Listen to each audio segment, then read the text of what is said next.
ಯಾಕಪ್ಪ ಇನ್ನು ಏನಾಗೈತಿ ಅಂತ ಅಂಜಬಾರ್ದು. ಏನಾಗೈತಿ ನೋಡ್ರಿ ರಾತ್ರಿ ಅಂತ ನೀವು ಹೇಳ್ಬೇಕು ಅವ್ರಿಗೆ. ಆರೋಗ್ಯವೇ ಭಾಗ್ಯ ಅನ್ನೋ ನೀವೆಲ್ಲ ಗೊತ್ತಿದೆ. ಆದ್ದರಿಂದ ಆರೋಗ್ಯಕ್ಕೆ ಪ್ರಾಮುಖ್ಯತೆಯನ್ನು ಕೊಟ್ಟು ಮಕ್ಕಳನ್ನ ಪೌಷ್ಟಿಕವಾಗಿ ಬೆಳೆಸಲಿಕ್ಕೆ ತಂದೆ ತಾಯಿಗಳು, ಪೋಷಕರು ಅದರಂತೆ ಎಲ್ಲ ಚಿಕಿತ್ಸೆಯನ್ನು ಕೂಡ ನಾವು ಫ್ರೀಯಾಗಿ ಮಾಡ್ತೇವೆ ನಮ್ಮ ಹಾಸ್ಪಿಟಲ್ ವತಿಯಿಂದ. ನೀವು ಯೋಚನೆ ಮಾಡಬೇಡ್ರು. ಮಕ್ಕಳನ್ನ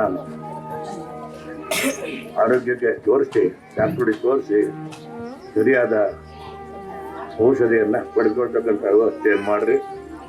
ಹುಡುಗರಿಗೆ ಕಣ್ಣಿಂದ ಏನಾದರೂ ತೊಂದರೆ ಇದ್ದು ಕಣ್ಣಿಂದ ಚಿಕಿತ್ಸೆ ಮಾಡ್ತಾರೆ, ಫ್ರೀಯಾಗಿ ಕೊಡ್ತಾರೆ.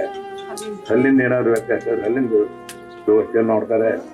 ಹಲ್ಲೇನಾದರೂ ಕೋರಿ ಹಲ್ಲು ಅಂತರನ್ನು ತೆಗೆಸಿ ಮುಂದೆ ಹಲ್ಲು ಬರೋದಂಗೆ ಸರಿಯಾದ ರೀತಿಯಲ್ಲಿ ಒಂದೇ ಸಮನಾಗಿ ಹಲ್ಲಿರ್ತಕ್ಕಂಥ ರೀತಿಯಲ್ಲಿ ಮಾಡ್ತಕ್ಕಂಥ ವ್ಯವಸ್ಥೆ ಮಾಡ್ತಾರೆ. ಈ ರೀತಿ ನಾನಾ ರೀತಿಯಾದ ಉಪಯೋಗಗಳನ್ನು ಕೊಡ್ಕೋಬೇಕಷ್ಟೇ. ಯಾಕಪ್ಪ ಇನ್ನು ಏನಾಗೈತಿ ಅಂತ ಅಂಜಬಾರ್ದು. ಏನಾಗೈತಿ ನೋಡ್ರಿ ರಾತ್ರಿ ಅಂತ ನೀವು ಹೇಳ್ಬೇಕು ಅವರಿಗೆ. ಆ ರೀತಿ ನೀವೆಲ್ಲರೂ ಈ ಬಂದಿರ್ತಕ್ಕಂಥ